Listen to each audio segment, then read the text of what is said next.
এবার সিম্পল একটা logo design দেখবো, একেবারে সিম্পল। এই যেটা হচ্ছে আমরা এটা লোগো, ঠিক আছে, লকড করা আছে, এটা সিলেক্ট করলে আসবে না, লকড করা। এই লোগোটাকে তৈরি করতে গেলে কি কি শেপ আমার দরকার ছিল, মানে কি কি শেপ থেকে এই লোগোটা তৈরি হয়েছে? বড় দুইটা ইলিপস, ছোট তিনটা ইলিপস, একটা রেক্ট্যাঙ্গুলার একটা ইলিপস, কম্বাইন মানে একত্রিত। ক্লিয়ার? এই তাহলে কয়টা, 1 2 3 4 5 6 7, 7টা শেপ দিয়ে 8টা শেপ দিয়ে এই লোগোটা তৈরি করা হয়েছে। টোটাল কয়টা শেপ? 8টা শেপ। এখন এখানে এমন কোনো শেপ দেখা যাচ্ছে যে শেপ আপনি ক্রিয়েট করতে পারবেন না, আপনার কাছে মনে হচ্ছে যে না স্যার এই শেপটা আমার পক্ষে ক্রিয়েট করা সম্ভব না? সব কয়টা পারবেন না? আচ্ছা, এখানে দুই ভাবে দেখানো হয়েছে, এটাকে কমপ্লিট করাই রাখা হয়েছে, আর এটাকে দেখানো হচ্ছে যে দুইটা একত্রিত, তার মানে দুইটা যদি এক কালার করেন। ক্লিয়ার? আচ্ছা, আবার এটাকে অন্যভাবে ক্রিয়েট করা যায়, এটা কিভাবে ক্রিয়েট করা হয়েছে সেটা আমি দেখাই।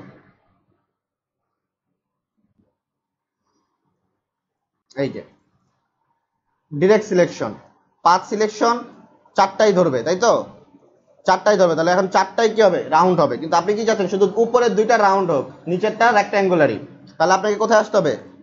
Direct selection, first one shift ধরে, সেকেন্ড ওয়ান, বাকি দুইটা ডিসিলেক্ট। এই দুইটা বোল্ড, তার মানে সিলেক্ট। এখন জাস্ট এই রেডিয়াস মানে পুরোটা কমপ্লিট করতে হবে, রেড মানে পুরোটা কমপ্লিট হয়েছে, আর যাবে না। That's it. তো দুইভাবে করা যায়, এভাবেও করা যায়, আবার এভাবেও তৈরি করা যায়। ক্লিয়ার? বুঝতে পারলাম? বাট এভাবে তৈরি করার পরে শেপ দুটাকে আলাদা রাখা যাবে না, কারণ যেহেতু শেপ একটা, এই জন্যই বলা হচ্ছে কম্বাইন করা। ব্যাপারটা বুঝতে পেরেছেন? এটা একটা কম্বাইন, আর সবগুলোকে শেপকে কম্বাইন করে একটা লোগো হবে, তাহলে দুইটা কম্বাইন। সো এখানে এটা একটা লোগোর সিম্বল, জাস্ট আপনি নিচে কোম্পানির নেম যদি লিখে দেন, ডান, এটা একটা লোগো হয়ে যাবে। ঠিক আছে, কোম্পানির নেম লিখে দিলে এটা একটা লোগো হয়ে যাবে। এখন কোম্পানির নেমটা আপনি এইভাবে রাউন্ড আকারেও লিখতে পারেন, আবার সরাসরি নিচে রেক্ট্যাঙ্গুলার আকারেও লিখতে পারেন। জাস্ট এটা সিম্বল, একটা লোগোর সিম্বল। তাহলে এবার চলে আসি, তাহলে এই দুইটা ডিজাইন তো ক্রিয়েট করতে পারবেনই পাশাপাশি এভাবে। দুইটাই কি আছে? ফিল স্ট্রোক দুইটাই আছে, কিন্তু সবগুলাই দেখেন জাস্ট এটাতে শুধু স্ট্রোক, এগুলোতে ফিল স্ট্রোক ধরে দেখবেন। আচ্ছা, তাহলে এবার আসি, এই দুইটাকে একত্রিত করা হয়েছে কেন, কেউ বলতে পারবেন? এই যে চোখটা তৈরি করার জন্য, তাই না? চোখটা তৈরি করার জন্য। ধরে দেখেন এই এতটুকু ডিজাইন যদি থাকে, বাকি দুইটা যদি না থাকে, তাহলে কি হয়ে যাচ্ছে? চোখ হয়ে যাচ্ছে। ওকে, এই জায়গায় আমরা আসলে দেখতে পারবো শেপ বিল্ডার্স নামে একটা টুলস আছে। কি টুলস? Shape builders. এই টুলসটা অনেক বেশি ইউজ হবে, কয়েকটা কমন টুলস আছে যেগুলোই সব ঘুরে ফিরে ইউজ হবে, বাকিগুলা মাঝে মধ্যে। সো এটা হচ্ছে কি কমন একটা টুলস, শেপ বিল্ডার্স। ওকে, দুইটাকে দেখেন প্লাস, কি আছে এখন? প্লাস, ঠিক আছে, আর অল্টার ধরলে মাইনাস, তার মানে প্লাস থাকা অবস্থায় যদি ক্লিক করেন তাহলে দুইটা এক হয়ে গেছে।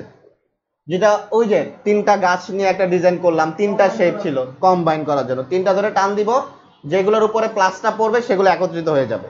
সেটাকে আমার একত্রিত করা দরকার আছে মাইনাস, তাহলে আমি এই পার্টটা বাদ দিব, এই পার্টটা বাদ দিব, তাহলে কি করব? মাইনাস, বাদ দিয়ে ডিলিট হয়ে যাবে না, বাদ দিয়ে এই যে আমার লাইনটা মানে পাথটা যে ওভার হয়েছে এই অংশটা রেখে দিবে, মানে এখানে সে আবার স্ট্রোক দিয়ে দিবে। বুঝতে পারলাম? মানে ডিলিট করে এটা আবার খালি রাখবেন এরকম, এই স্ট্রোকটাকে এখানে দিয়ে দিবে। অল্টার ধরলাম, বাইরে থেকে আসতে হবে যেহেতু মাইনাস, ঠিক আছে, স্ট্রোকটাকে আবার এখানে রিপ্লেস করে দিয়েছে, আবার মাইনাস থেকে দিস ওয়ান। তাহলে আমার ভিতরের আই কমপ্লিট, সেটার জন্য আমার পেন টুল দরকার নাই। ওকে, তারপরে চলে আসি দিস ওয়ান। তাহলে এটা কই থাকবে? আচ্ছা, এটাকে আমরা নিয়ে যাই, তাই তো? অর্ডার ধরে নিতে পারেন বা নর্মালিও নিতে পারেন, দুইটা আছে আর কি, একটা ডিলিট করে দিলাম। So this one. ওকে, তারপরে কোনটা?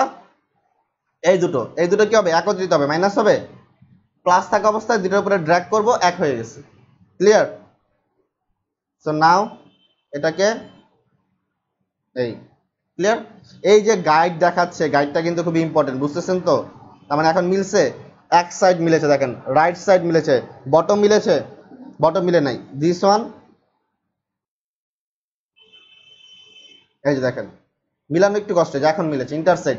নিচেও দেখাচ্ছে স্মার্ট গাইড, এটাকে বলে স্মার্ট গাইড ম্যাজেন্টা কালারের, রাইট সাইডও দেখাচ্ছে স্মার্ট গাইড ম্যাজেন্টা কালার, তার মানে এখন ম্যাচ হয়েছে। প্রথম প্রথম একটু কষ্ট হবে, তারপরে চলে আসি কোনটা। হ্যাঁ হ্যাঁ, এটা কমপ্লিট করি তারপরে দেখবেন এটা একটু সরে যাবে, তাই তো মাঝখানে যাবে আর কি।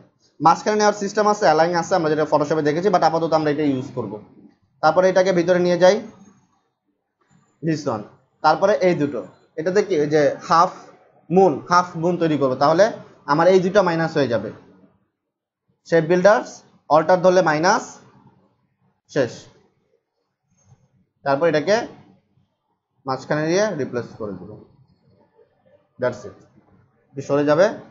শিফট এবং অ্যারো দিয়ে আপনি কি করতে পারবেন, অল্প ডিস্টেন্স মুভ করতে পারবেন, left right top bottom. Arrow চিনেছেন, কিবোর্ড অ্যারো যে আছে সেগুলো দিয়ে, কিবোর্ড অ্যারো দিয়ে যে আমি যে মুভ করতেছি এটা কিবোর্ড অ্যারো। শিফট ধরলে দ্রুত যাবে, শিফট ছাড়া আস্তে আস্তে যাবে। সো নাও সবগুলোকে সিলেক্ট করলাম, এবার পাশাপাশি নিয়ে বসাই দিই, সিম্পল। তাহলে একটা লোগো তৈরি করতে গেলে বুঝতে পারছেন তো কি করা লাগবে, আপনাকে আইডিয়া জেনারেট করতে হবে যে কি কি শেপ আমার লাগবে। তারপরে একটা লোগো তৈরি করতে গেলে কি কি দরকার হয়, লোগো তৈরি করতে গেলে আপনাকে বায়ার যে ডেসক্রিপশন দিবে সেই ডেসক্রিপশন থেকে আপনি কিওয়ার্ড বের করবেন, আগে বলেছিলাম মনে হয় একবার। ওই কিওয়ার্ডগুলোকে আপনি কি করবেন, রিলেটেড কিওয়ার্ডে ভাগ করবেন, তারপরে ইনস্ট্রুমেন্টে চলে যাবেন। ওই ইনস্ট্রুমেন্ট থেকে যে কোনো প্রপার ইনস্ট্রুমেন্ট ডাউনলোড করবেন। যদি আর্টিস্ট হয়ে থাকেন তাহলে হুবহু ইনস্ট্রুমেন্ট ইউজ না করে নিজে আর্ট করে নেবেন। আর যদি পসিবল না হয় তাহলে ওই হুবহু ডিজাইনটাই আপনি কি করবেন, ইলাস্ট্রেটরে আবার তৈরি করবেন, তারপরে সবগুলোকে কম্বাইন করে একটা লোগো সিম্বল হয়ে যাবে, তারপরে কোম্পানি নেম লিখে দিবেন। এবং ফ্রন্টটা অবশ্যই ইম্পর্টেন্ট, যে এক একটা স্টাইল হয় ফ্রন্টের, সেগুলো আমরা পরে দেখবো যে ফ্রন্টের কি কি স্টাইল আছে। তাহলে লোগোর জন্য প্রথমত দরকার সিম্বল। আর যদি টেক্সট বেসড লোগো হয় তাহলে তো সিম্বলের দরকার নেই, টেক্সটকে আপনি বিভিন্ন স্টাইল করে দিবেন। সো টেক্সট বেসড লোগো আমরা দেখবো। তাহলে আজকে আমরা একটা দেখলাম যে সিম্বল দিয়ে কিভাবে লোগো তৈরি করতে হয়। সো ফার্স্ট আমাদের কি লাগবে, কিওয়ার্ড, মানে ডেসক্রিপশন থেকে কিওয়ার্ড থেকে পারফেক্ট ক্রস ম্যাচিং করে কিওয়ার্ডগুলো নিব, তারপর ইনস্ট্রুমেন্ট টাইপে চলে যাব, সিম্বল খুঁজে বের করব সেখান থেকে পারফেক্টলি, তারপর ডেমো 2-3টা লোগো তৈরি করব, 2-3টা মানে 3-4টা সিম্বল দিয়ে 3-4টা লোগো তৈরি করব। এখন লোগো তৈরি করতে গেলে আরেকটা জিনিস যেটা লাগে সে স্কেচ। বললাম না, আপনি যদি খুব ভালো আর্টিস্ট হতে পারেন তাহলে আপনি নিজে একটা স্কেচ তৈরি করবেন, সেটাকে ছবি তুলে অথবা স্ক্যান করে কম্পিউটারে নিয়ে তারপর আবার ডিজাইন করবেন, তাহলে সেটা পারফেক্টলি হলো। আর আপনার যদি মনে করেন যে ওরকম আইডিয়া না থাকে তাহলে আপনি ওই বিভিন্ন ইমেজকে একত্রিত করে আপনাকে একটা লোগো বানিয়ে দিতে হবে। তো সেক্ষেত্রে এইভাবে আপনি লোগো বানাতে পারবেন, ঠিক আছে। সেটা ট্রাই করবেন বাসায়, আশা করি এটা খুব কঠিন কিছু না, ঠিক আছে। আমি এটাকে কোনো কোশ্চেন আছে এখানে? নো।